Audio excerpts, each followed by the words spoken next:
Good evening. Last night we spoke of the unillumined mind and the illumined mind. And this is probably the most important subject that I have ever come upon in spiritual work or spiritual living. Probably the thing that has prevented harmony, peace on earth in individual and collective experience more than any other one thing is the belief that there is a God somewhere that can give it to us. There is no God, either in heaven or on earth, that can give us peace on earth, or health, or happiness, or any other form of good. If there was such a God, in the thousands of years in which people have found thousands of ways to pray to God, God would have been more evident in the history of people.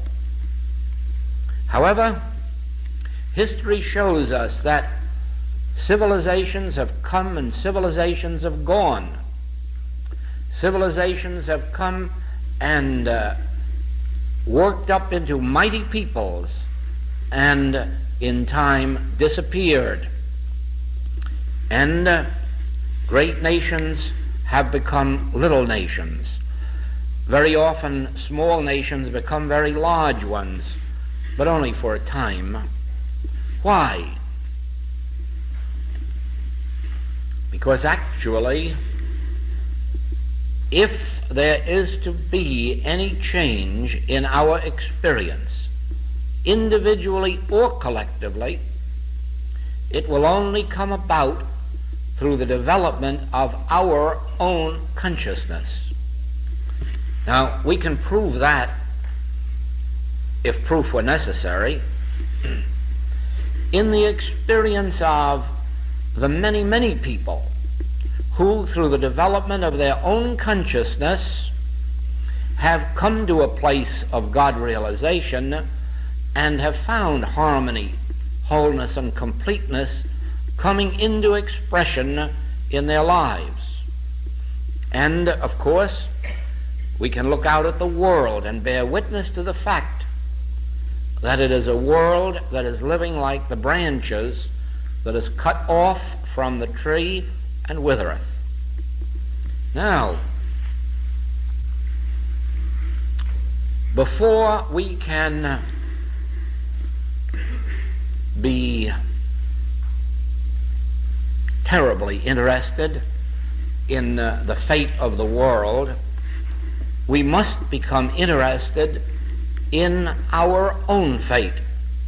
In other words, as we discover that which brings harmony, peace into our own lives, then we know what it is that will do it for the entire world. But just to be anxious because the world seems to be on its path of destruction again, just to be concerned because the world may come to an end, to be concerned because we don't know how long the dollar or the bonds will be worth anything, all of this is a waste of time and a waste of energy unless we have something to contribute that might change the course of history for the better. We never will know this until we start with our individual experience.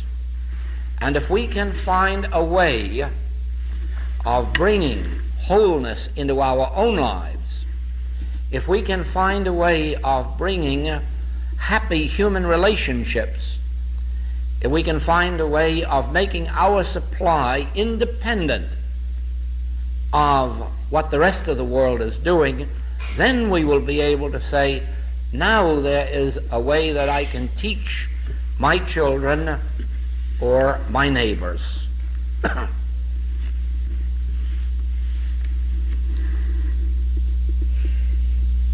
In the experience of Moses, we have an ordinary human being, a man spending years as a shepherd,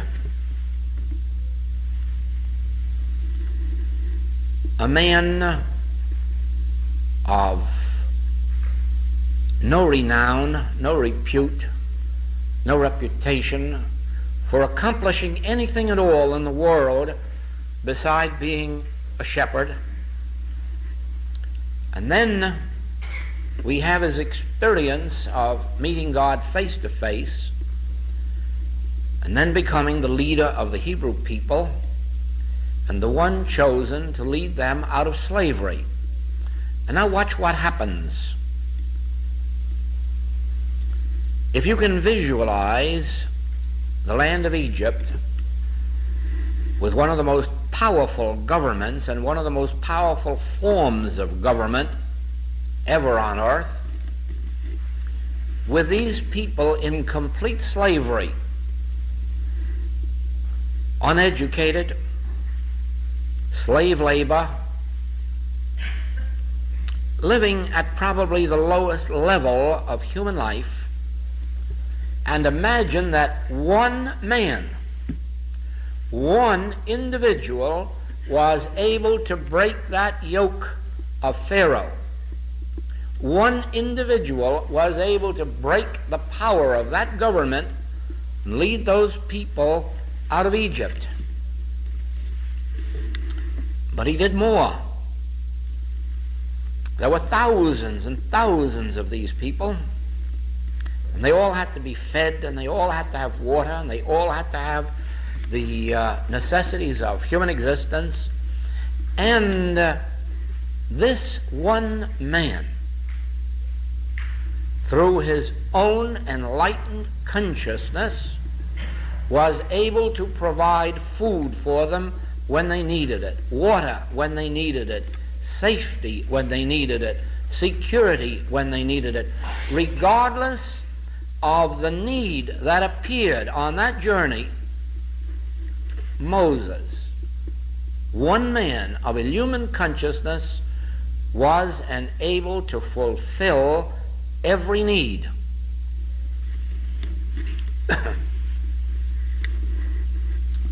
As you trace the major prophets of the Old Testament, you will also find the nature of their demonstration to be the demonstration of their own state of consciousness. Elijah, chased out into the woods and the wilderness by his own people, a fugitive, alone, hunted, in a strange land with strange people and enemy people. Nevertheless, Elijah was able to find his food when he needed it, his drink when he needed it. He was not only able to take care of himself, he was able to take care of a widow and her son too, all through the activity and light of his own consciousness. You might say the ravens brought him food. And of course, this may appear to be true, but it isn't. It was his own consciousness of supply that appeared outwardly as ravens bringing food. We read that cakes were baked on the stone in front of him. In other words, they materialized out of the air. But it isn't true. Nothing happens out here in space ever. Everything that happens out here is a projection of consciousness. And therefore, if there were cakes baked on the stones, be assured of this, It was Elijah's consciousness of supply appearing outwardly as that form. In much the same way, there is no love in this room, and there is no hate in this room. If there is to be love expressed between us, it must be the activity of our consciousness coming out into active expression. Otherwise, there'll be no love here, for this room hasn't any. On the other hand, we can just as well have a fight here. We can just as well have hate and discord. All we need is that state of consciousness to project itself, so that as you follow this line of the unillumined mind and the illumined, the material and the spiritual, you will find that every experience that comes to us in life is an expression or manifestation of our state of consciousness. Now, if we have a consciousness of love, it means we are expressing love. Then, love is that which comes back to us as a reflex action of what we send forth. In other words, the bread that we cast upon the water, that is the bread that comes back to us. And if we do not cast our bread upon the water, there is no bread to come back to us. As ye sow, so shall ye reap. With what measure ye measure, it will be measured unto you. Now, in the light of this, we as truth students must realize that we are not dealing with a world out here. We are not dealing with any God or any person who can do something to us or for us.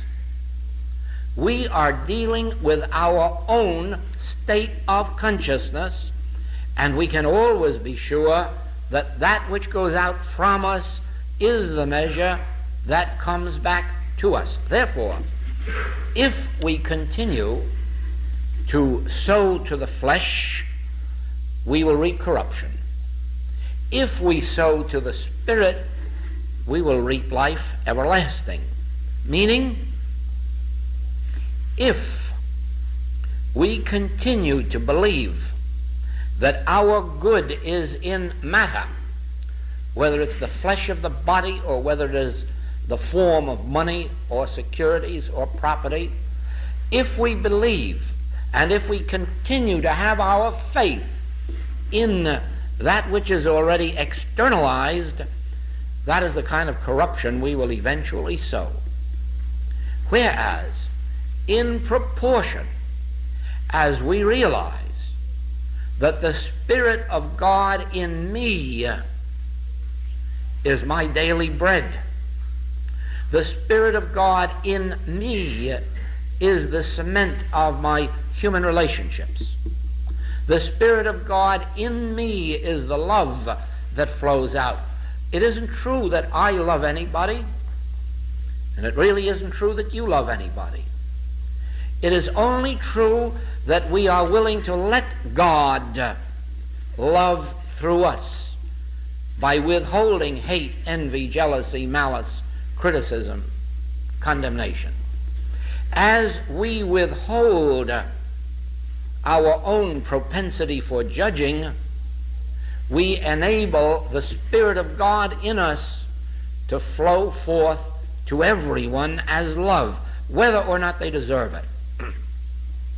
We have no right to question what benefit people receive from us or through us, or whether they deserve it or not, for that does not lie within our power. It is their consciousness that is drawing unto them either the corruption of the flesh or the life eternal of the Spirit. And if they are sowing to the Spirit, it is very possible that they will draw their good through us. Now,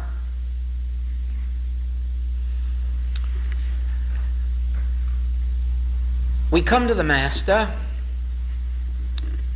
and we find a most remarkable situation. He is able to heal the sick. He is able to give sight to the blind. He is able to give hearing to the deaf. He is able to heal the multitudes and to feed the multitudes and to have 12 baskets full left over. And remember, he had no storehouses or barns. He had no checking accounts. He had no side pockets full of money. And yet, he could feed, he could clothe, he could heal. Now remember, there were lots of other people in the Holy Lands. There were lots of other rabbis. There were men much higher in the church than he. But of all those, he alone could do these things. Why? Because of his developed consciousness. Now, to prove it, he picks out 12 disciples as unlikely lot of spiritual healers and disciples as can be imagined. Fishermen, tax collectors. And in a short time, they are healing. They are preaching. They are showing the light of the Spirit to others. How? By their developed consciousness. Later we find 70 and then 200. And they begin to do healing works. They begin to bring in new members to the fold. Through what? Through their developed consciousness. And so it is that we find that the good that comes into a person's experience is in direct proportion to the degree of spiritual development of their own consciousness. It is not the act of a God somewhere. When the Master said, "Rise, pick up thy bed," he said nothing about God doing it. When he opened the eyes of the blind, he said nothing about God doing it. When he raised Lazarus, he said, "I do not even have to pray to God." That ought to be a tip-off for everybody. In other words, it isn't a God somewhere doing it. It is the degree of God realization of an individual. If one's consciousness can be developed to that degree of the Master's, then we would have more people healing multitudes, feeding multitudes, and leading them into the higher life. But if we can't have anyone of that high degree, then we will take whatever degree is available to us and do the best we can with it. But always we must remember what we're doing, that we are not looking out here to God to keep peace with us in this room. No, ma'am, and no, sir. We are looking to the love that we wish to have expressed through our own consciousness, and then we find that it is the power and the presence of God for which we are an outlet, for which we are the instruments. Now that brings to a very important point. All over this world, there are groups meeting to pray for world peace. And this has been going on since long before the American Revolution.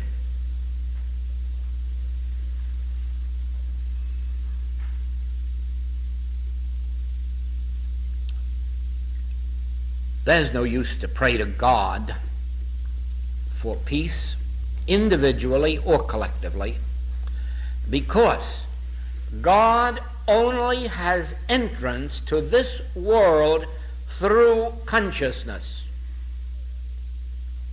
No other way. There has to be an illumined consciousness to serve as the inlet and outlet for the Spirit of God which performs the mighty works. In other words, there had to be a Moses.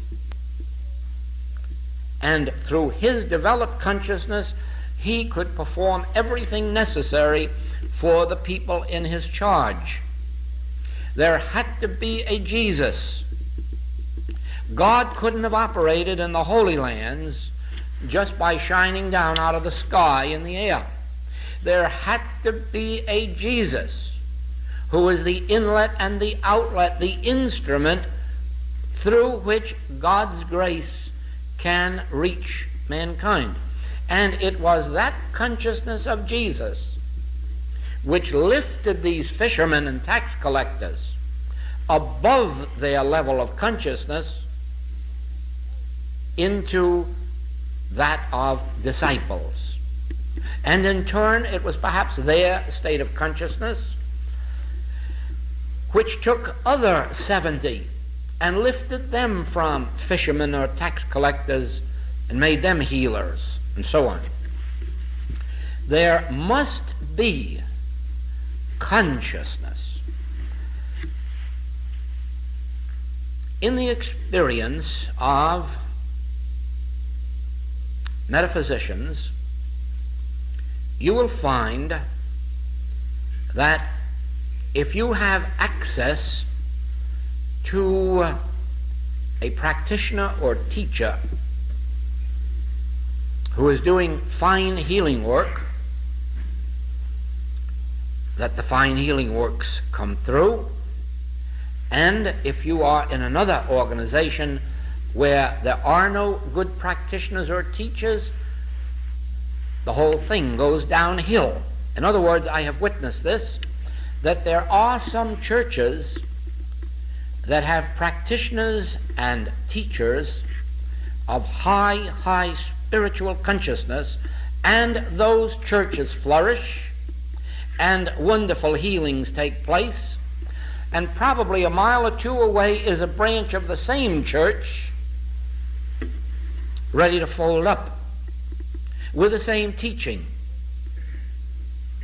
Now, we have that in every one of the metaphysical movements, that there are individual branches or churches or institutes which flourish, and then there are those that gradually fade away.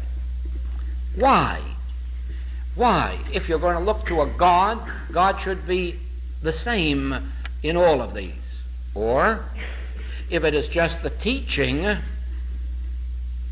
then the works in each one should be the same. But then there's the secret. It isn't a God, and it isn't the teaching. It is the consciousness of the individuals who are responsible, and that goes from the minister or readers all the way down through the boards and the Sunday school teachers and the committees. If a church or center hasn't got a group of developed spiritual workers, that church has very little chance of flourishing, except that if it has one minister who can carry the whole load, it will be carried for a while. Not permanently, because no one individual can carry the world in their arms. Even the Master said, if I go not away, the Comforter cannot come to you. Now, always, and this applies not merely in healing work, this applies in your business, your art, or your profession. You will attain skill and ability in your own chosen field in accord with the degree of spiritual development that you attain. In other words, the attaining of individual spiritual consciousness flows forth as a bridge builder, a mathematician, artist, musician, or any other form of human endeavor. Now, the burden then rests on our shoulders. We could take a little community like this church, and we would have to start with the one on the platform.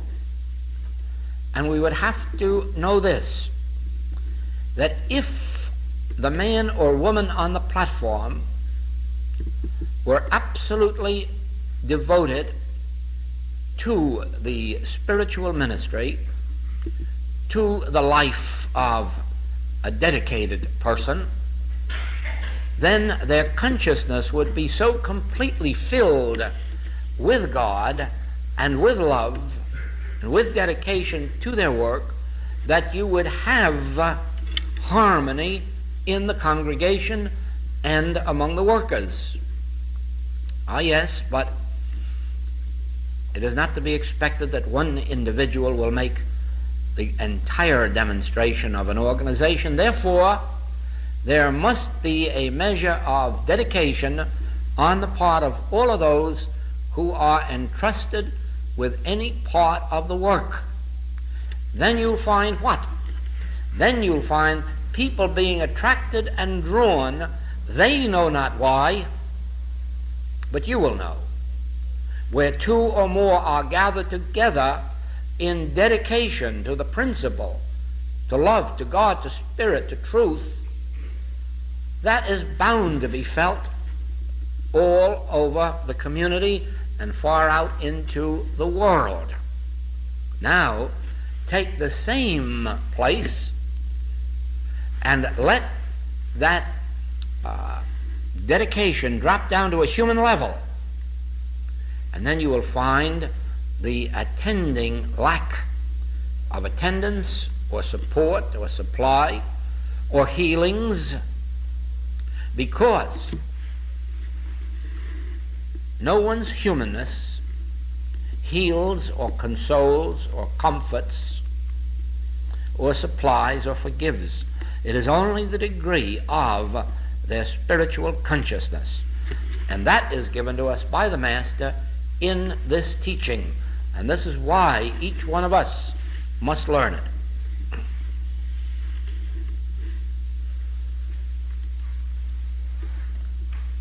The Master is seated at the well with the woman of Samaria.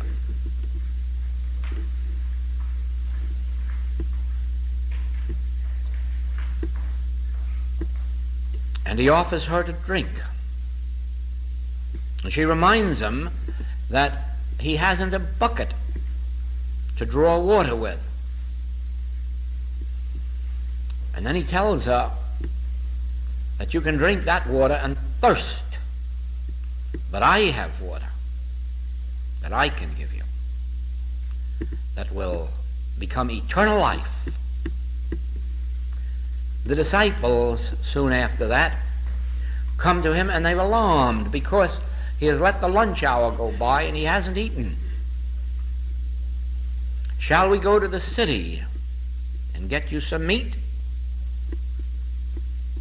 I have meat that ye know not of. I am the bread, the wine, and the water. I am the resurrection. I am the life. And so we come to that part of the teaching which will give us the greatest amount of spiritual unfoldment and spiritual light when we begin to ponder the meaning of those passages. What did the Master mean when he said, I have meat that ye know not of? I can give you water without a bucket. I am the meat, the wine, and the water. I am eternal life.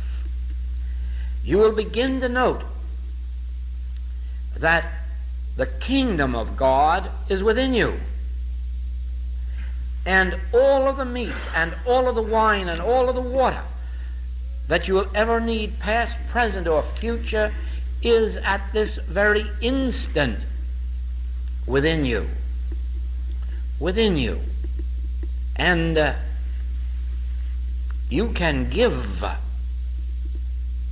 in your meditation, in your silence, more food than any individual will need for a whole day. More drink, more satisfaction, more peace, more health, more harmony. Not by what you have, not by what you do, but what you inwardly realize. I and my Father are one. And because of this, all that the Father hath is mine. And therefore come, eat and drink. Be fed. Be satisfied. Be healed. Be refreshed. Be comforted. Be forgiven.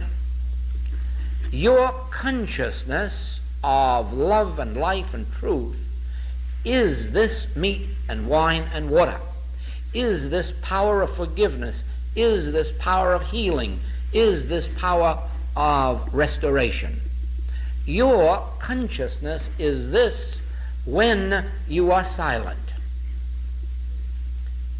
Only when you are silent and can realize within yourself, and this is the most important part of the work in the spiritualizing, that is the enlightening of our own consciousness, is constantly dwelling in the fact not of what I need, not of what I would like to have or should have, but what I already am and have. I and the Father are one. All that the Father hath is mine. Embodied within the I that I am is all of the spiritual truth that has ever been known from everlasting to everlasting. Embodied within my consciousness is all of the life and all of the love that has ever been known from the beginning of time unto the end of the world. Within me is the kingdom of God. Come eat, come drink, come be healed, then be still. And this very stillness broadcasts itself to every individual who has contacted you. Not merely from within your own community, it can be from 10,000 miles away. Anyone who thinks of you, who even thinks your name, can instantly receive healing or comfort or forgiveness or grace in some form merely by thinking on you. Why? Because you are not living as if you were I, Joel. You are living as if you were I and the Father are one, and the Father is living my life. You see what that does to you?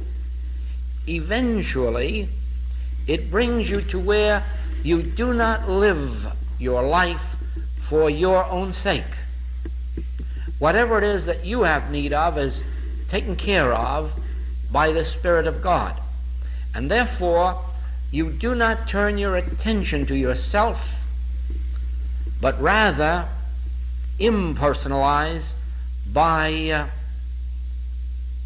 living out from the standpoint of I and the Father are one.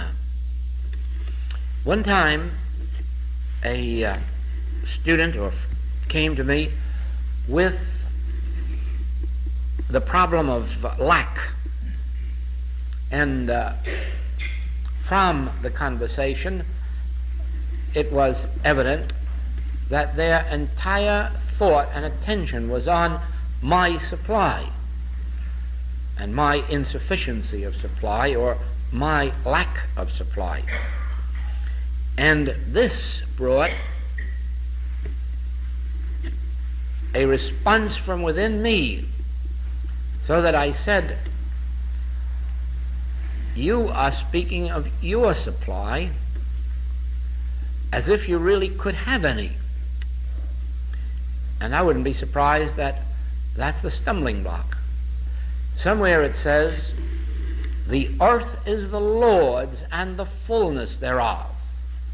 Now what are you doing with supply, and what are you going to do with it? The earth is the Lord's and the fullness thereof, and can't you be satisfied with that? Well, of course they couldn't for the time being, because that meant, yes, but what about me? What about mine? What about my rent? What about my this? To begin to understand that the earth is the Lord's and the fullness thereof is to lose all fear and concern about supply. Do you know that personalizing good is as dangerous to our demonstration as personalizing evil? In other words, this thing of trying to get my health, my supply, my happiness, my companionship, this is the very stumbling block to its demonstration. Why? Because God is no respecter of persons. And you might just as well ask God to send the sunlight to your garden, or the rain to your garden. To personalize a desire for sun or rain like that would surely act to cut you off from it.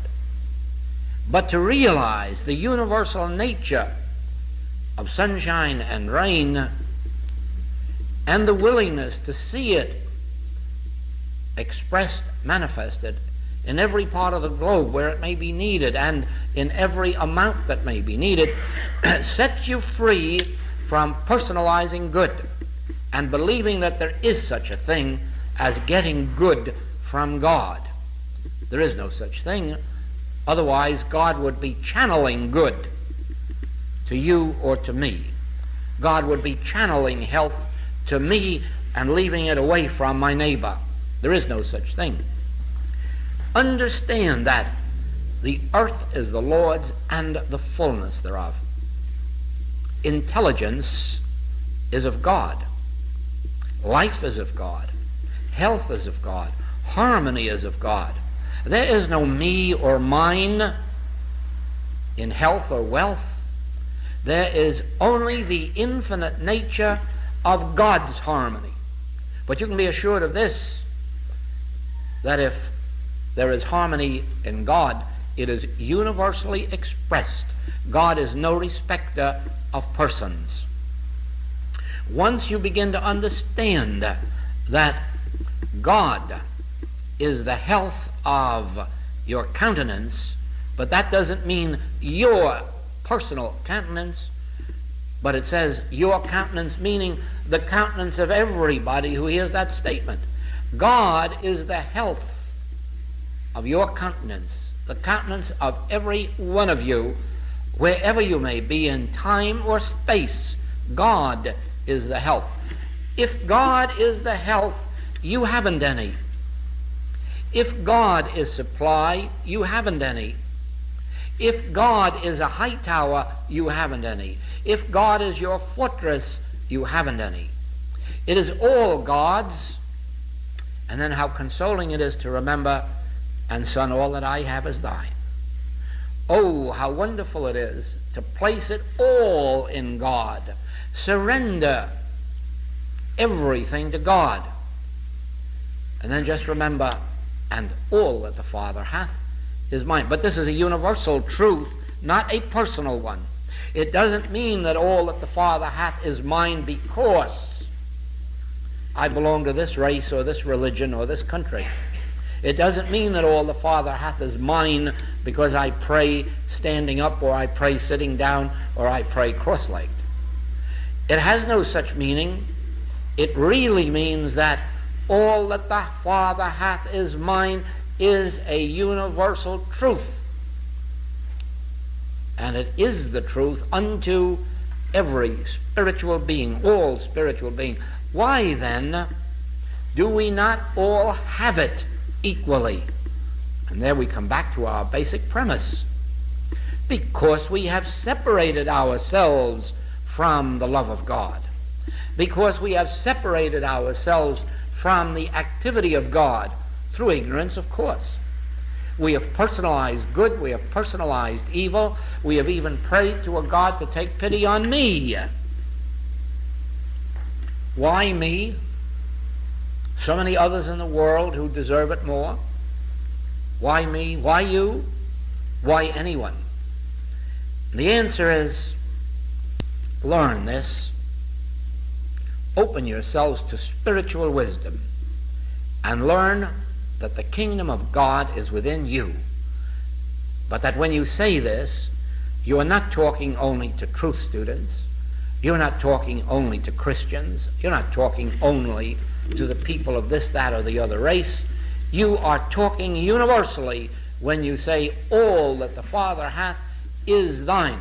Then, if anyone doesn't open their consciousness to the receiving of it, they are the 1,000 that fall at this side and the 10,000 at that side. If they will not live and move and have their being in God, they're cutting themselves off from it. Now, there is only one reason that there is not peace on earth, and that is that there are very few people on earth who want peace on earth. They want peace in their particular part of the earth, or on the particular terms that they think peace should come on and with. But to have peace universally expressed, that would mean emptying out all of these overburdened warehouses that are allowing billions of dollars worth of food to rot. Why? Aren't there any hungry people in the world? Ah, yes, but if we give them this, it'll spoil them. Oh, yes, it'll make them independent. Oh, yes, it'll do something else to them. No,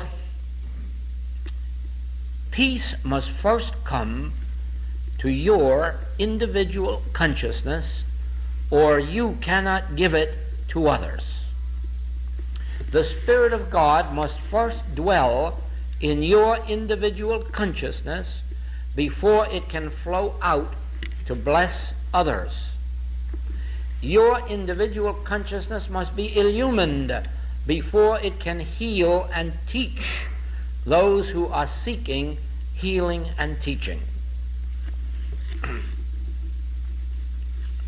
All of life eventually comes to the subject of consciousness. Consciousness always comes to the point of its expression as an individual. One individual. Well, we were told that 10 righteous men could save a city. One individual spiritually endowed can form a religious teaching that will embrace hundreds of millions of people and bless them. One spiritually endowed person can create a healing ministry that becomes worldwide. Well, don't we have the experience of what Mrs. Eddy's ministry did in spreading the whole word of spiritual healing, and thereby setting up all these other organizations that have followed after, and now proving themselves to such an extent that all over the world the Protestant church is opening itself to the subject of spiritual healing.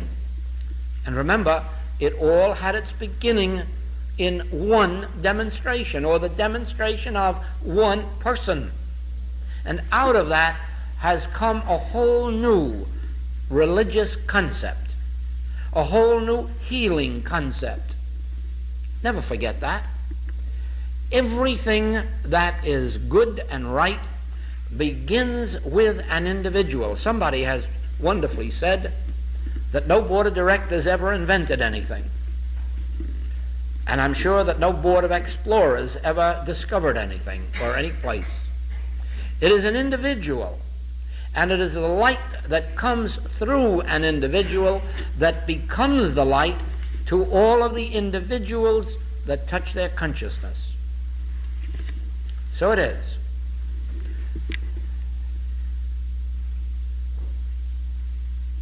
Sometimes we have placed too much stress on demonstrating harmony, demonstrating health, demonstrating supply, demonstrating companionship, demonstrating a home, and even a parking place.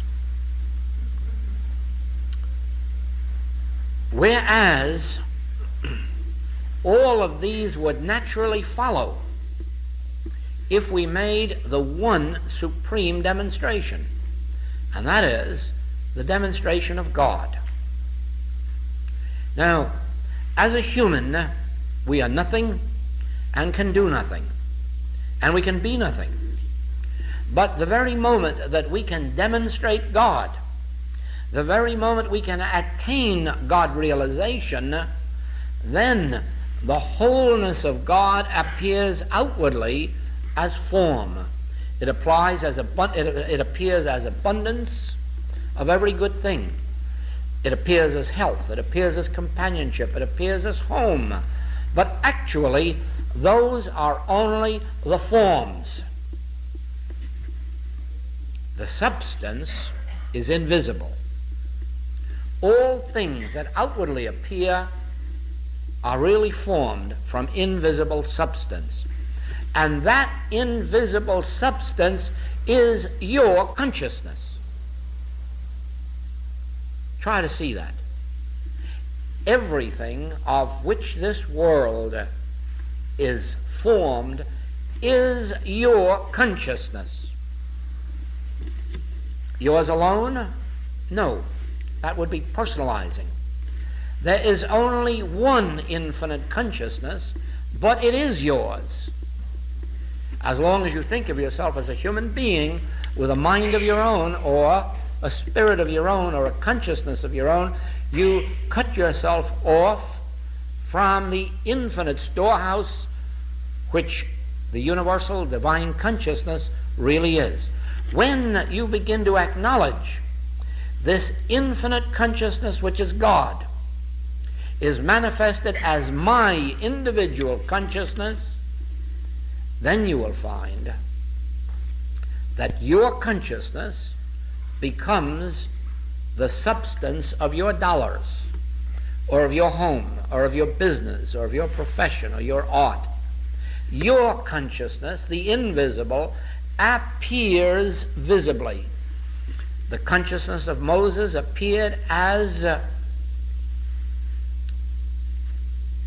what was his protection by day and the fire by night. The consciousness of Moses appeared as water. The consciousness of Moses appeared as the opening of the Red Sea. The consciousness of Jesus Christ appeared as healing, as life, as sight, as hearing, as food. The consciousness of Jesus, the spiritual consciousness, the enlightened consciousness. He didn't have to go out here for it. It was his own consciousness appearing as. So it is.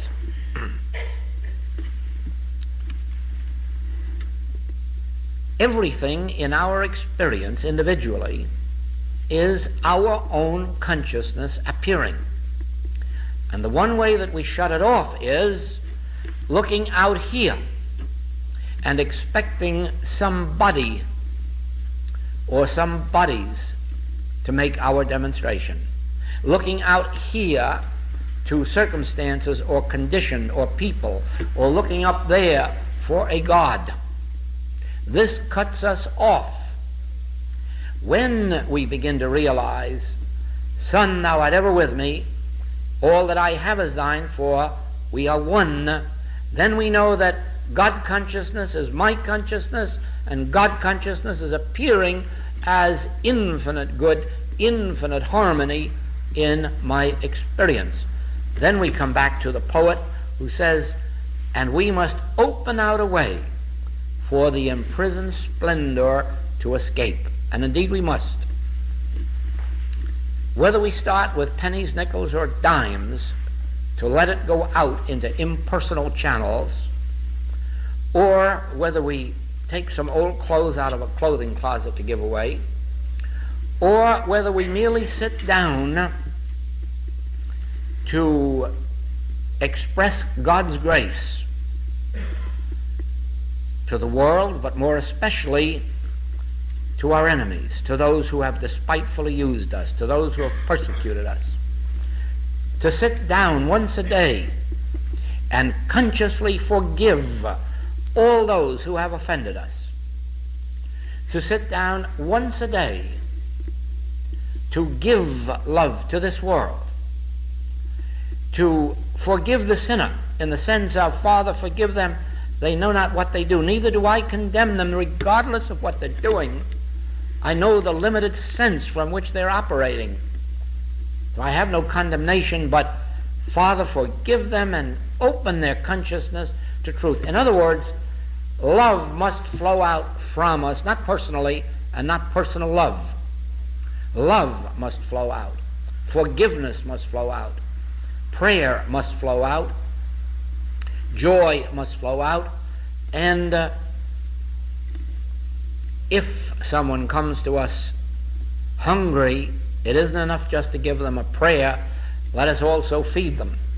In other words, never believe for a moment that money is something separate and apart from God or consciousness, for money is actually one of those forms which your consciousness assumes, just as much so as home or friendships or companionships. Money is just one of these articles of exchange, absolutely necessary in human experience. No one yet has been found able to do without it. But to love it of itself, or to believe the power of it is in itself, is where we lose our demonstration. When we come to look upon money as merely one of those forms of outflowing consciousness, we will have money in its right place. And just in the same way, everything has its rightful place once we understand that it is our consciousness that is appearing as form. And if our consciousness is spiritual, the form is life eternal and abundance, with 12 baskets full left over. If our consciousness is material, finite, limited, it will appear outwardly as corrupt flesh. When it is spiritual, it appears outwardly as harmonious flesh, healthy flesh, youthful flesh. The great lesson, the greatest lesson that I've ever had in my work is the lesson of God manifest as individual consciousness, and then realizing that that is what makes all that the Father hath mine, for we have the same mind, we have the same consciousness, we have the same life, just one infinite one. And as I am willing to give, to share, to let it flow, it stays along spiritual lines and it manifests harmoniously in the world of form and effect.